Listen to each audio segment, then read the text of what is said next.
What's up? What's up, YouTube? This is your boy Scott Lewis, Apartment Game and More, Brooklyn Nets Stoop Edition. What's good? Everything is good. Get ready to look at some playoffs. We're gonna look at some playoffs.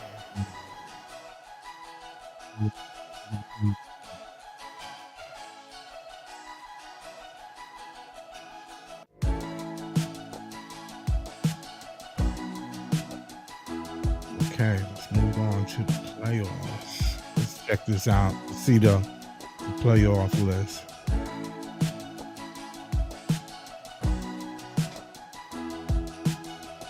My personal belief is that this is probably one of the, especially out in the West, it's going to be hot.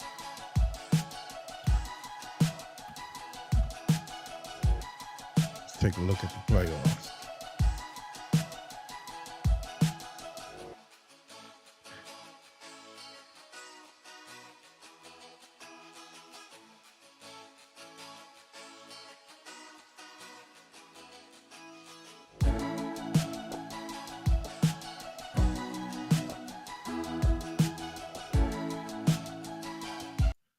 All right, what's up, guys? What's up, everybody?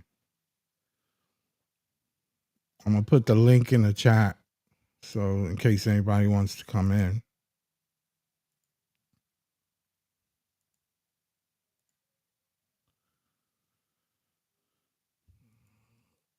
Okay, there you go. The link is in the chat.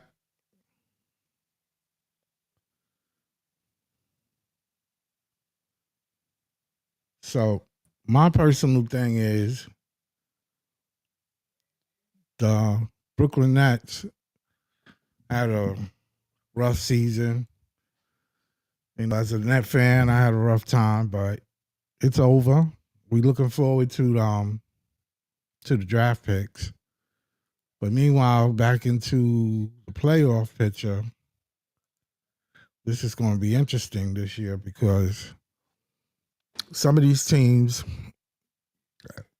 had a decent season, but I don't truly believe that the playoff, they're going to move past their first round. So there should be some upsets in here. And one of the teams that everybody need to be worried about, especially out in the West, would be the Warriors. I think the Warriors is one of those teams that you can't, you just can't take away playoff experience, man. And they got it. Trust me, they do. So, and I have a feeling they're going to end up playing the Rockets, and that series is going to be good. That's going to be a really good series. I don't see. Hey, what's up, John? Let me add you to the scene. All right. All right, so we want to talk about. Yeah, I want to talk about this playoff bracket because I'm having a feeling like there's a couple of upsets out in the West, which it's going to affect the trade market. Definitely, that's That, my thinking too. There are a that's lot of storylines I'm tomorrow. always thinking about my team. So Same, like 10 different scenarios on who gets eliminated early if that affects our future, literally. right. If I could see the Warriors beating the Rockets and them beating the Grizzlies, and the Grizzlies going to play the Kings. But see, between the Kings and the Mavericks, I don't see neither one of them beating the Grizzlies. Yeah, it's definitely wild that the Grizzlies are even in a playing situation. They were, I think, a third or fourth seed this year, but then the little thing where Ja got hurt and they fired Jenkins really has definitely brought that team down, and now they have to fight for their lives against the Warriors, another team that has been playing well lately, but now, given how crazy the West is, are forced to fight each other in a sudden death. Well, not really a sudden death, but a sudden death to get to the second to fight the Rockets in the playoffs. So that's definitely gonna be a fun matchup. But I think for Memphis the pressure can't be higher for them because John Morant, he's unhappy with the organization trying to run the offensive system without his input. Like you wonder how that relationship is continued to go. And then you got Jaren Jackson Jr., who's due for a super max $357 million contract. Listen, I like everything that guy brings. Huge defensive guy, but man, that guy That is not a money, second option, man, that's a making lot that of type of money, money. right? That's a Yeah, lot of money to give to him. and I think Ja's due for an extension, but if he doesn't like the way the organization's running things and they have a quick exit, definitely hear the domino potentially falling this Oh, summer. that's a good one, John. Yeah, I brought that one up. Just And somebody else is showing Geronimo, he for went out, right? he might, but the thing is, given what's going on with the NBA, like finding him for the gun signs, and now he's doing this grenade thing, I just don't think Sean and Joe see John Moran as like that guy they want to invest in. But still, at the end of the day, if you do ever want to pivot, we do have Claxton, Zaire, the Ja Taraj, Right, guys that he's close to, and if John wants to build something in Brooklyn, I think it's something to be open to. But at the same time, I wouldn't be surprised if we don't go after him because Ja's health, I think, is even more worrisome. He's had shoulder issues. His health is always an issue. I feel like he's like a Derrick Rose type story, man. Like he's such an acrobatic player, but his health is definitely something you worry about, especially him being a primary option. right, So I right, think right. that alone might have some cause for concern. But if they have a quick exit, I think you can see John Morant in some potential rumors this summer, just because Memphis looks like they're at that crossroads due to what's going Yeah, on the last few years. yeah, I do see them at that crossroad. It would be nice to see. I mean, I don't know. I don't even know how I feel about Ja now since because I don't want no kind of disruption on the team, Right. And I know his talent is excellent, but chemistry means a lot when winning titles. Right. That's why I don't see Grizzlies winning a title, even though Yeah. it's there. Well, they also dealt with a lot of strife the last few years. Steven Adams, he kind of opened the can of worms, saying if these guys just would have been more mature and adult like, we could have maybe done something. And then you had Dylan Brooks, who I guess was a large part of that Yeah, culture but not they being got as rid of him, well. right? Yeah, and then you still had John Morant, Desmond Bain, and Jackson Jr. And I think Ja's done a good job of damage control the last 2 years, but now it's like he's starting to become unhappy. I think doing the gun sign thing, I think it's more of him just being frustrated with this organization. And if he gets fined, it's like I don't care at this point because you guys don't even want me to be part of the offense or run the offense like I want to. So I don't think John Morant cares as much about what happens to him because he's thinking about I'd rather be on a team where I could be John Morant and not Right. have to be the company version that you guys want me to be. Because I understand the organization. They're trying to prioritize his health, but that's why he shouldn't have went after a second star this year. I think the Grizzlies had a horrible trade deadline. You didn't want to give us a pick for Doe. Like Doe could have fit their team so well and been that perfect gritty veteran. His style perfectly fits their team. But because they didn't want to give up a pick, that didn't happen. And then when Jimmy Butler was in trade rumors, I think the Grizzlies had a perfect package to get Butler. But what was his words? I want to be nowhere near that team. Like Right, exactly. Grizzlies, man, they are definitely a top-notch organization as far as developing things from scratch. But if you can't recruit a star piece to join your main star, it gets a lot harder to have to build around that one guy, especially when you're taking away his offensive game to try to keep him healthy. I think the Yeah, organization screwed yeah. up on that a little I bit, a definitely lot. thought they was gonna try to get pick up a piece or two, and I was surprised. I was really surprised. Yeah, all But they did was trade Marcus Smart, and I'm like, really? That's your move? Uh, that's not a big move. I'm still amazed that he's there. uh, Oh man! But what yeah, do, what do you think about the East, though? East is so wide open as opposed to the crazy West. I think you look right now with the playing teams. I think the Hawks and Magic will be a very interesting one match. I think the Hawks, though, not having Jalen Johnson is definitely a blow for them. But I think Trey Young, like he always steps up when the lights are brightest. But even with the Magic, they're dealing with injuries too. But you still have Paulo, you got Franz. They have more size, I think, on their side. And I think Paulo definitely wants to be in the playoffs to keep building his resume and trying to get that experience, even though they probably could get, defeated by the Celtics. But I think the Magic are a way tougher opponent for the Celtics than the Hawks are. I think the Hawks get into that round against the Celtics. Celtics just got to shoot threes against the Hawks. I know they got Dyson Daniels, but the Hawks offensively cannot keep up with the Celtics. Whereas with the Yeah, that Magic, rotation is defense, going to be tough. yeah, whereas with the Magic, I think they'll put up more of a fight. And you got to remember Jalen Brown with his knee situation. that's definitely something to monitor. I think they'll still have enough to get to the second round, but if they target Brown in that series with the Magic, they definitely have a chance to make it a very close, very competitive game than the Hawks would. As far as Bulls and Heat go, Heat just had a really horrible season. The Jimmy Butler thing really took the smoke out the building for them, and I think for Bam and Tyler Hero, it's been an adjustment period. Whereas with the Bulls, they're just running on this youth energy movement. But with the Bulls, man, they should have been a team to tank, super tank this year. But now Right. you have Josh Giddey playing like a somewhat of a superstar in their mind. Listen, the Bulls should have tanked this year. Now they're fighting potentially to make the first round. If they make the first, I mean, if they make the first round against the what was it, the Cavs, I guess. The Cavs, like, their lottery pick is like around 14 or 15 or something. I don't know if Right. that's a successful season if you're the Bulls, but they're a young, exciting team right now, and they could definitely maybe give the Cavs something, maybe a little bump here or there, but I think the Cavs will take care of them. And Miami's always a tough team. If you give them, an inch or a rope here, they're definitely gonna fight Gonna you make a back. good So run. Yeah, yeah, I think Miami's in disarray right now. yeah, they're With definitely the going through some potential changes. So I think the Yeah, Bulls right now have, I guess, more momentum on their side. But either one of them, the Cavs should be able to handle in that first round. The Cavs really have the best, easiest route in the first round, whereas the other rounds are way competitive. Bucks and Pacers, definitely a competitive series. But they're another team. You talk about the domino, the summer of Giannis. I mean, listen, Giannis has given everything he can to that organization this year, especially. You take his numbers, Scott, put yeah, him on OKC, put him on Boston, championship team right there. There's no way you should not win a title with the numbers he gives you. But you look yeah. at the That's Bucks, definitely a chance. That's almost Lillard's, that'll be a yeah, championship team for the next couple of years. right, and that's so unfortunate about Giannis' seasons that he's doing on the Bucks. And you think about Lillard, he got injured. Unfortunately, I think he's on the way potentially to come back, but I don't know if that's a definite. The Kyle Kuzma move made no sense. That's one of their last moves to make. His numbers on the court with them has not been that good.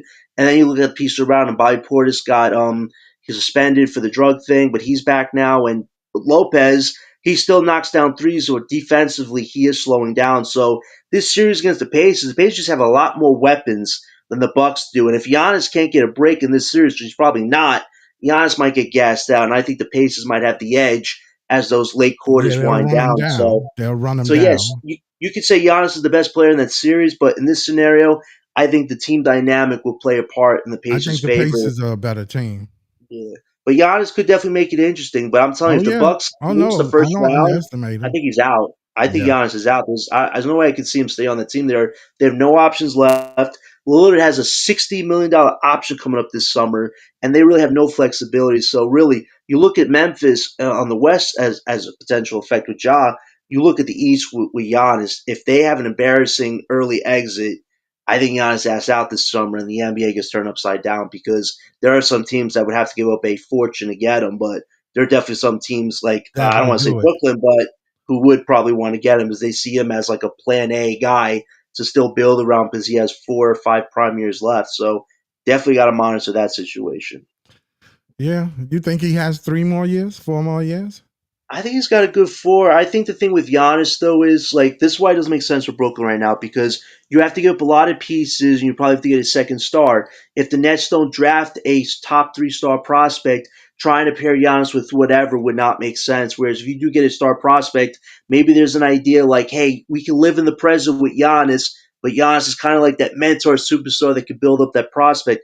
I think that's what this organization wants to try to do. Because you think about it, Scott, usually aging superstars go play with aging superstars. Rarely do they want to build it up with young guys. But That's this Brook true. organization likes to play everything in the middle. So could you That's pull that true. off? Maybe. But looking at our draft odds right now, it would have to take a divine intertension miracle for that to happen. So yeah, you have to give up a hole for Giannis. You have to think about his calf too.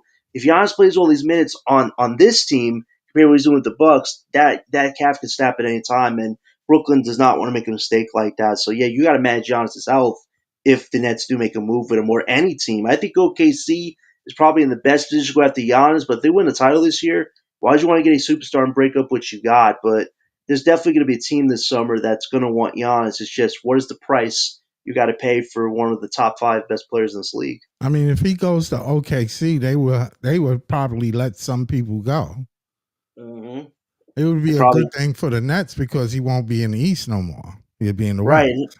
And here's a good scenario if that happens. Brooklyn would have the most capital in the league, not That's just in the true. East, in the league. So if the OKC, let's say OKC doesn't win this year, I think there is a chance they go after Giannis because you have all those draft assets. And now this summer, it's kind of hard for OKC to really draft anybody. You have 14 of 15 roster spots secured already. You got to start thinking about how can we win a title right now because you already done all the drafting. So if OKC gets embarrassed this year, if they go after Giannis, Brooklyn is in a power play position where we could take the following year and we have pretty much all the assets to get any superstar we want that's available in the league.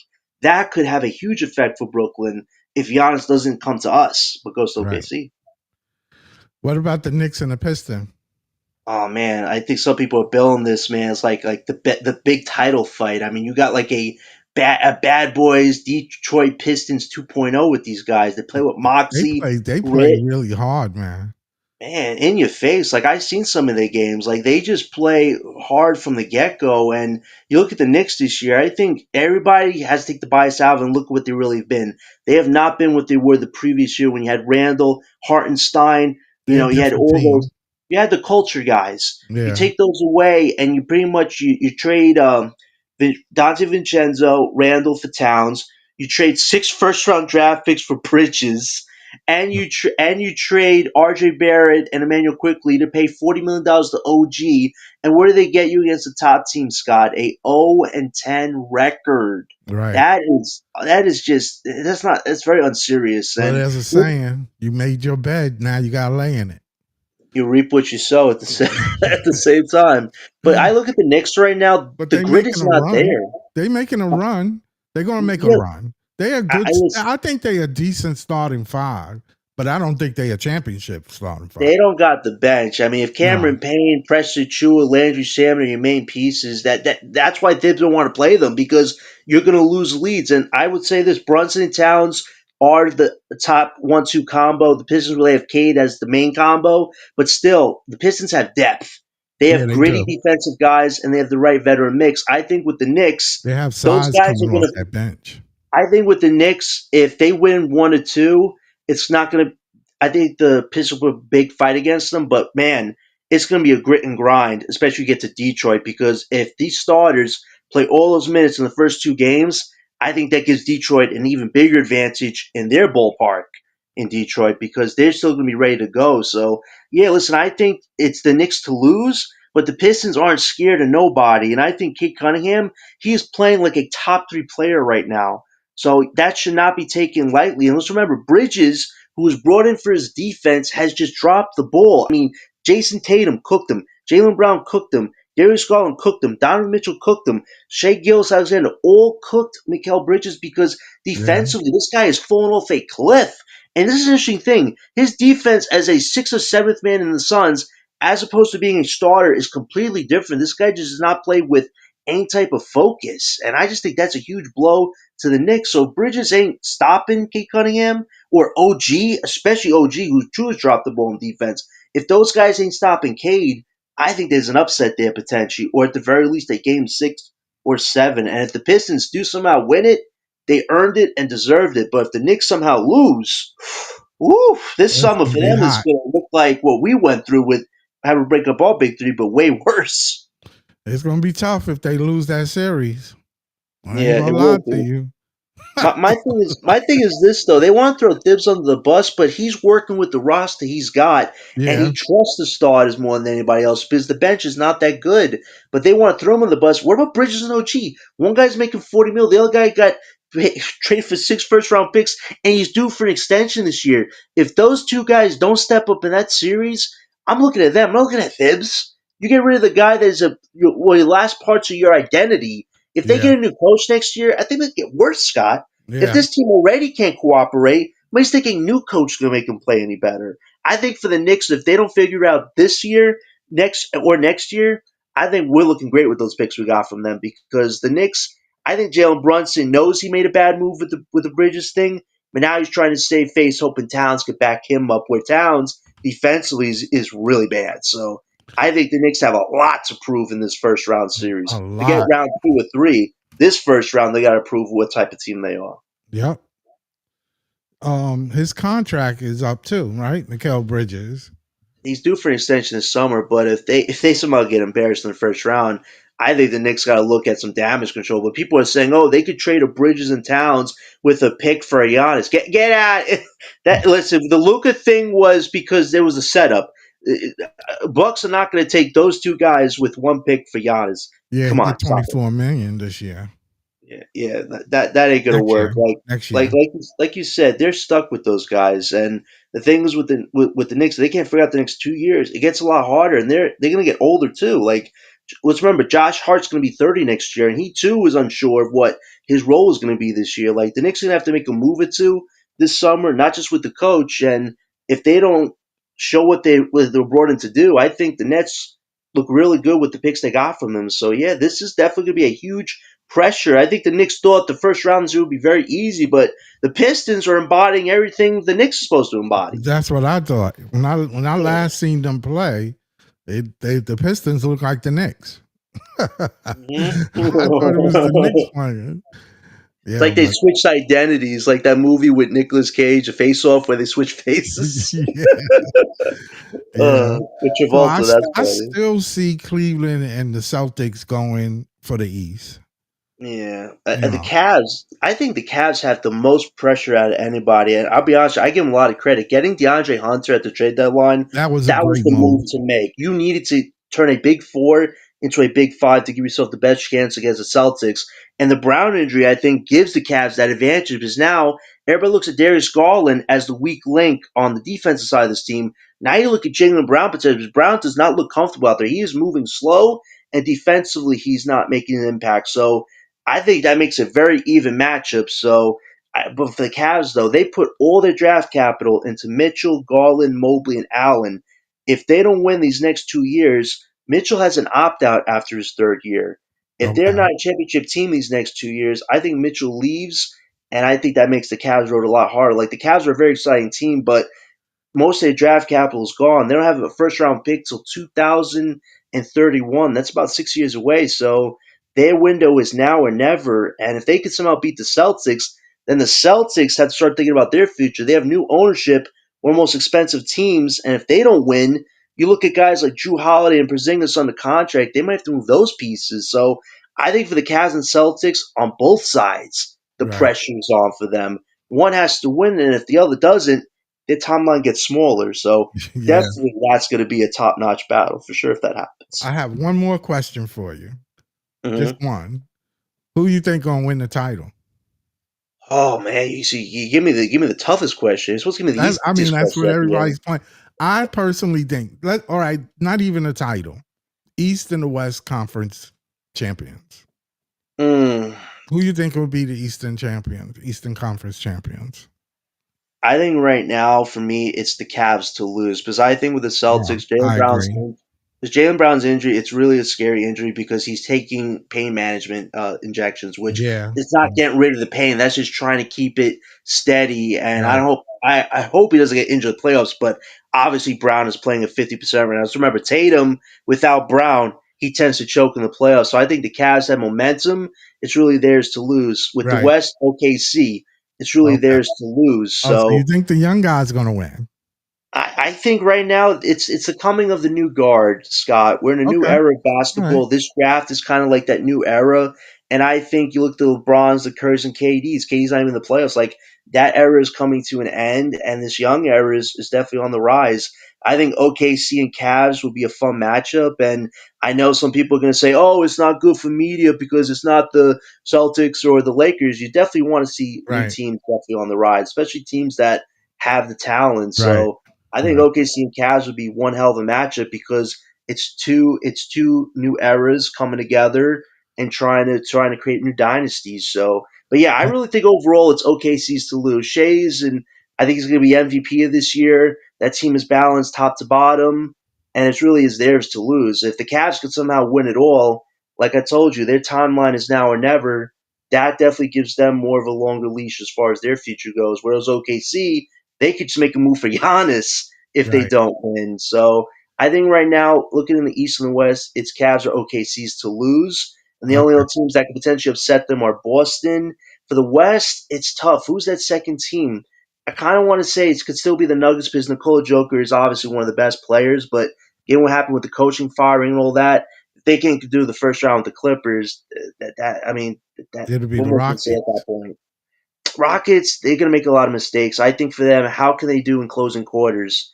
Can they handle that pressure? They're still missing a piece or two. And they potentially are a team that will make a big move this summer. They have a lot of valuable assets from the Brooklyn Nets, so they're a team that looks like they're going to make a big move this summer. This is experience for them. I think right now Minnesota is a team to look out for because Anthony Edwards, one of the top best players. They have Randall. They got Gobert. Gobert's kind of really bad in the playoffs, but Dante DiVincenzo, he's been a Right. huge part of them. They still got Naz Reid. I think if the Timberwolves could somehow knock out the Lakers, they are probably main competition for OKC. I think Timberwolves have some height guys that can go toe to toe with their height guys. So I I got think, some. I got an upset. I think it between Cleveland and the Celtics with the East. I mm-hmm, think Cleveland will win because it's now or okay, never for them. And in the right. West, I got the upset. The Lakers are going to win the West. I want. I'm, I I'm know why they saying did the the move Lakers to because they win the want the West. Lakers to be super relevant, but this center position, Scott, it's I not good. know, I Jackson know, I Hayes, know. They and, sent and us here's spot and is here's weak. it is a bad thing. If Rudy Gobert can't handle Jackson Hayes, Yeah, man, Rudy, I mean that's awful, man. I'm just Danny saying. Ainge, I goddamn. know the center thing is weak for the Lakers, but I just feel like experience has a lot to do with it. And don't get me wrong, Denver has a lot of experience. The Warriors have experience. Thunder is young and thirsty, and I get it. I get it. That's a lot of odds.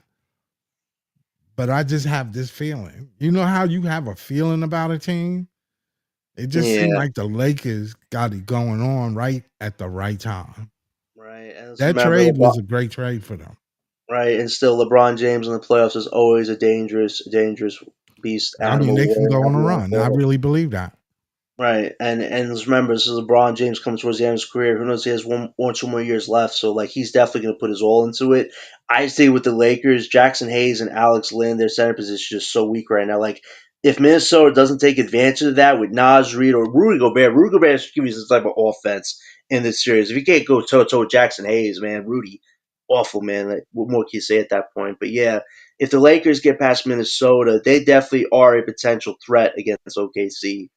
That's But for sure. But it's steep in the West though. I mean, the Thunder and the Nuggets ain't no joke. They both got decent centers and they playing well. I mean, right, and the Clippers, I think they put up a big fight this year. Harden definitely. I didn't think Harden would be this good this year. I thought he would he regress. had a great season.